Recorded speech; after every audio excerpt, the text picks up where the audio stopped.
All right. The next presentation, we will connect with Quinn.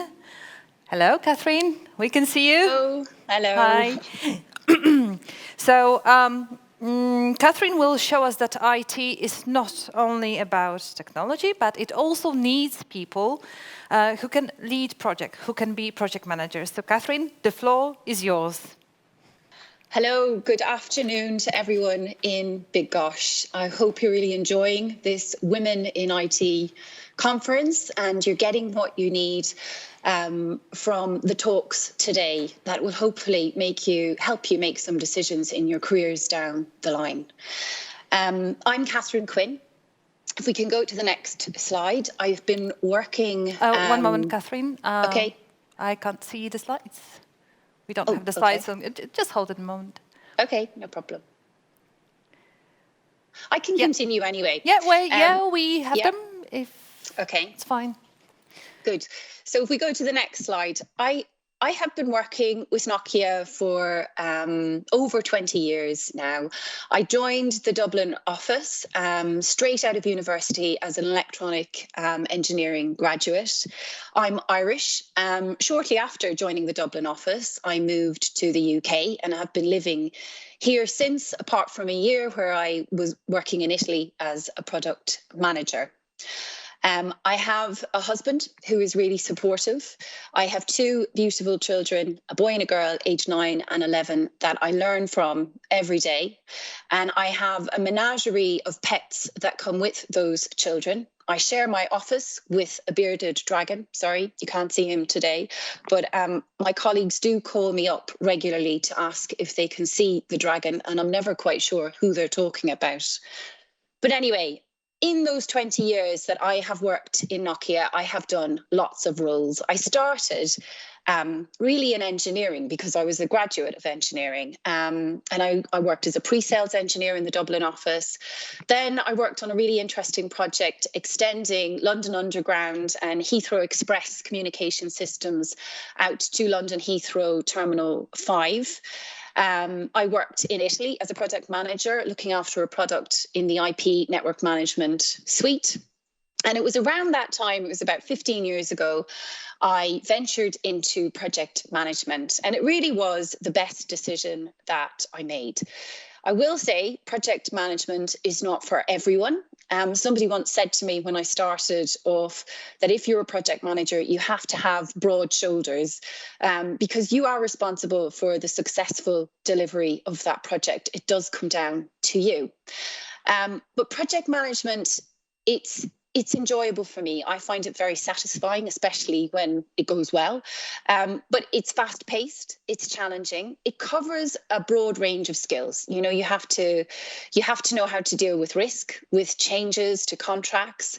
You have to be able to build a plan. You have to be able to follow up on actions. You have to be able to build a relationship with the customer. But you also have to be able to manage a team, which is absolutely crucial. Because a project team is a project manager's greatest tool. I have worked on a couple of really interesting projects. And actually, one of them I worked with a large team of at times up to 200 people in Big Gosh. So at one point about 3 years ago, for 3 years, I used to visit Big Gosh every 6 weeks to 2 months. And I really enjoyed working on that project. It was a fantastic team that was hugely professional and also really great fun. I really missed that team when I came off that project, but it was a really hard project to start with. I joined it when it was in escalation with the customer. The customer actually wouldn't talk to us. It was under huge pressure internally and with the customer to deliver because there was lots of new business that had to come that relied on the project delivering successfully. And I slowly learned that the only way to make that project successful. So as much as when you think of project management, you think of processes, risk management, change management, making sure all of that is in place. And that's really important. But what I learned on that project, I think probably because it was such a big team and there was so much pressure on it, was the team was the most important thing. And once we started to get to a point where the team was working together and was motivated and was engaged and wanted success and had the drive for success, and supported each other, then the project became successful. And actually, that project is an ongoing project. It was at the time Nokia's largest services project globally, and it is still ongoing and a very successful project today. Currently, I am the Vodafone business lead. I'm responsible for delivering the projects on the Ireland, UK, and international networks. And again, it's a really interesting, enjoyable role with lots and lots of different projects on it. So what I wanted to talk about today, and if we can move to the next slide, is actually that team management. That's absolutely so crucial. And some of the things that I've learned over my career as a project manager need to be in place and help to make a team successful. First and foremost is openness. And some of the things I'll talk about afterwards are things that need to be put in place to make sure there is openness within the team. The team should really feel that they can raise any issue and any concern that they have at any point, and that they will have the confidence to do that, and they will know that they will be treated with respect and that they will be listened to. A team that feels free to raise their concerns is a team that feels more engaged, more proactive, more creative, more motivated. So it's really important to have that openness, that they feel respected, they have that trust, and that they have that confidence that other team members will respect them. As a project manager, to ensure that that's in place, you have to lead by example. You need to make sure that respect is there. You need to make sure you show that you are listening to people, that you're taking their concerns into consideration. I mean, it's every voice counts on a project. I did a training course about 10 years ago, and something really stuck with me actually from that training course. It was about huge global projects that have failed, and why they failed.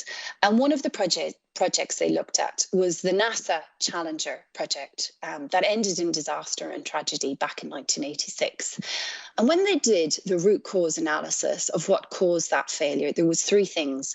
One of them was poor leadership. The other one was not working as a team.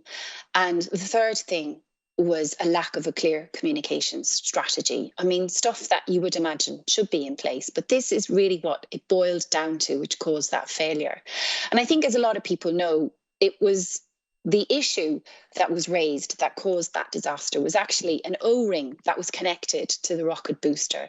And an engineer flagged on a number of occasions that there was a weakness in that O-ring and that it could cause a problem, that there was a risk here if the O-ring was subjected to low temperatures. But there wasn't a mechanism in place to allow that engineer to get that risk and issue up to the decision makers at the top. So that engineer there was no mechanism to ensure that that was raised to the decision makers. And the decision makers really didn't have true visibility of the risk that was involved there. And as a result of that lack of openness and not having that communication in place, there was a huge disaster and a project failure. And it really stuck with me. And it was something I took into project management from when I did that training course. Because as much as on projects, you can have, your dedicated risk management meeting, particularly on larger projects or, as part of another meeting. But I always ask the question, or I try to ask the questions on as many calls as possible.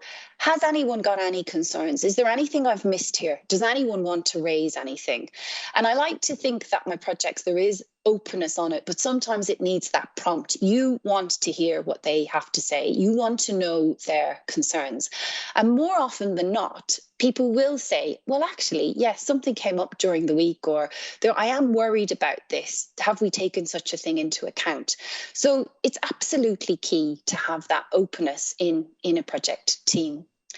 So if we go to the next slide, I mean, this is the bread and butter of project management. You have to have clear goals and clear objectives in a team. If you have clear goals and clear responsibilities for everybody on the team, they know what they're doing.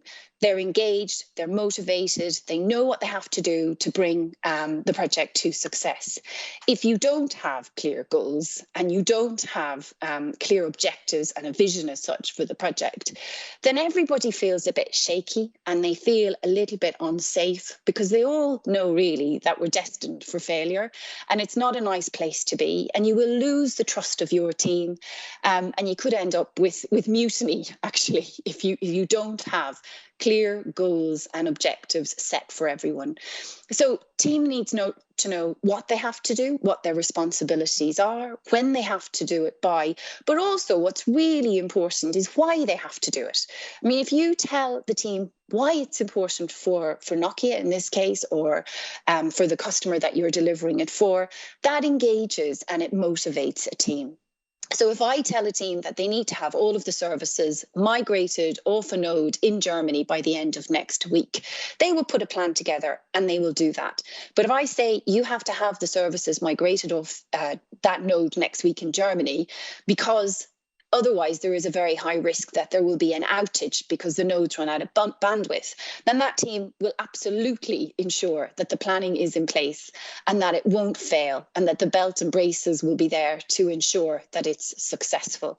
And also it places trust in the team.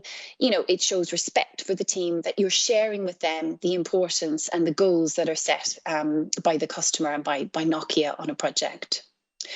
So if I go to the next slide. So trust is really important, and unless there's trust, there's no openness.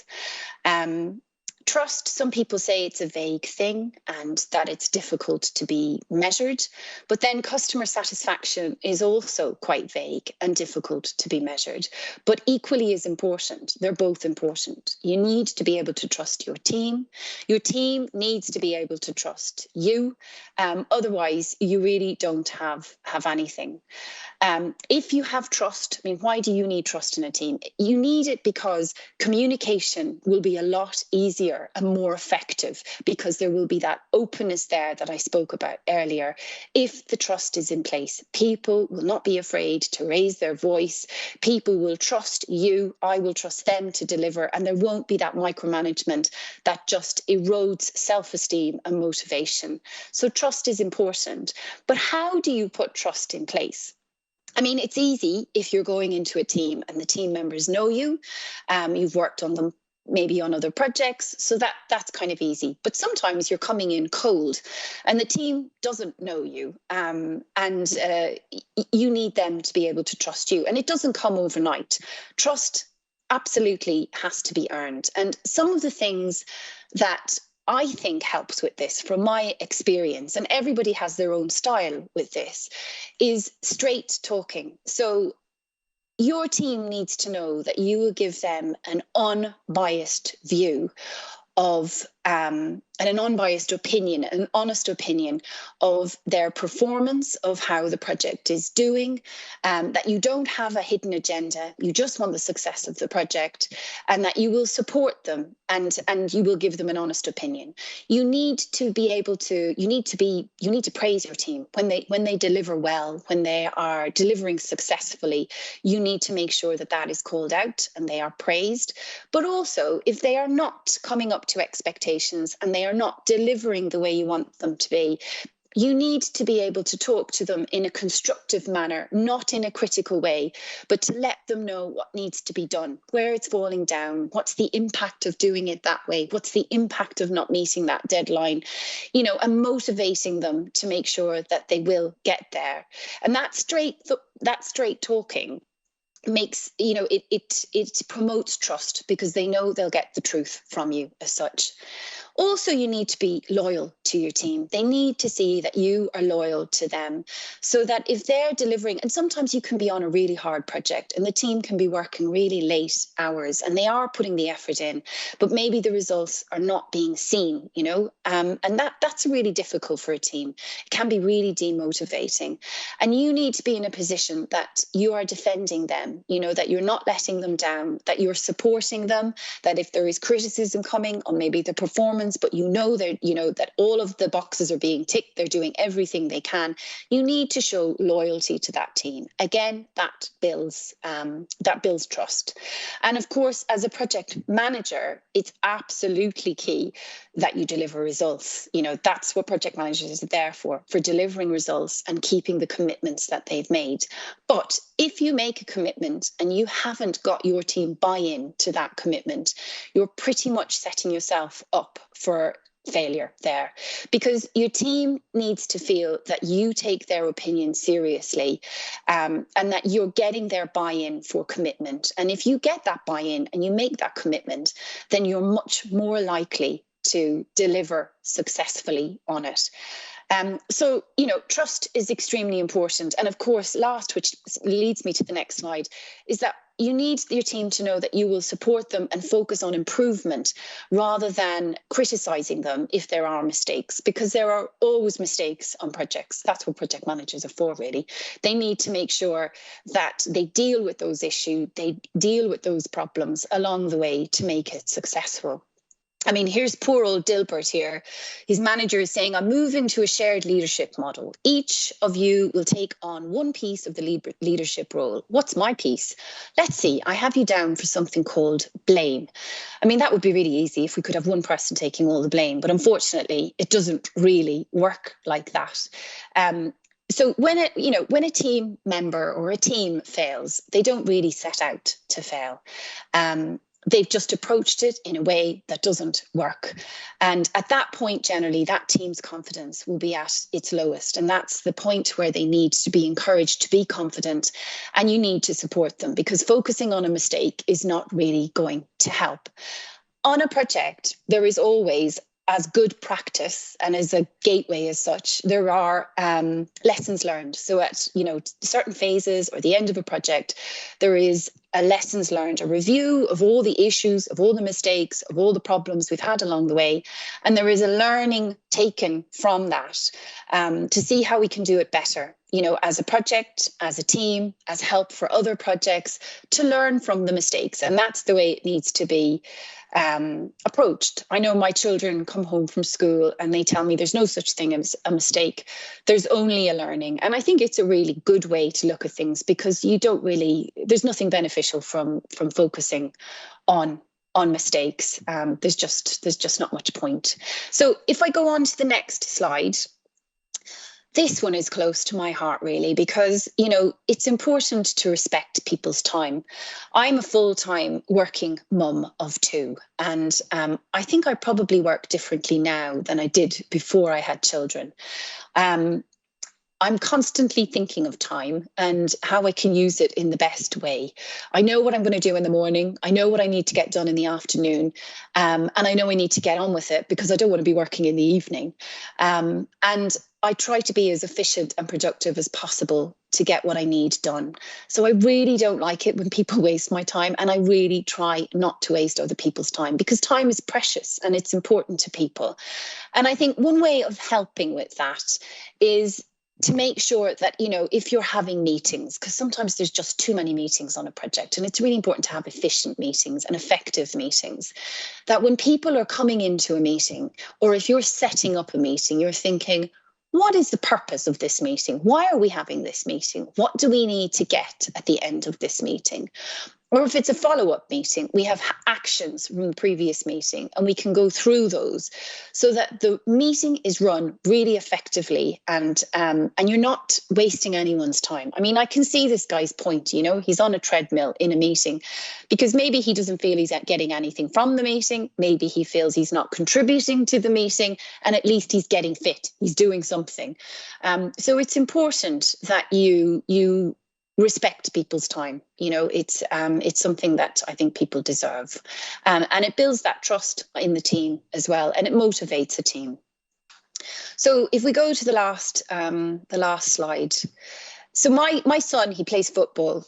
He trains every Thursday and he plays a match every Sunday. He's been doing it for about 4 or 5 months now. And they weren't very good when they started off. They lost quite a lot of matches, but they've really improved over the last few months. And, I was thinking about this the other day, and I think it really comes down to 3 things. And a lot of them of what I've spoken about today. And that is, they all want to win. They all want to score goals. They have that common goal between them. Second is that they have been practicing working as a team, and the coach has been helping them to work as a team, to respect one another, to support one another. And third, they have a really good coach who talks really straight to them. He tells them when they need to improve. He tells them when they're not keeping an eye on the ball in football, but he also praises them when they do well.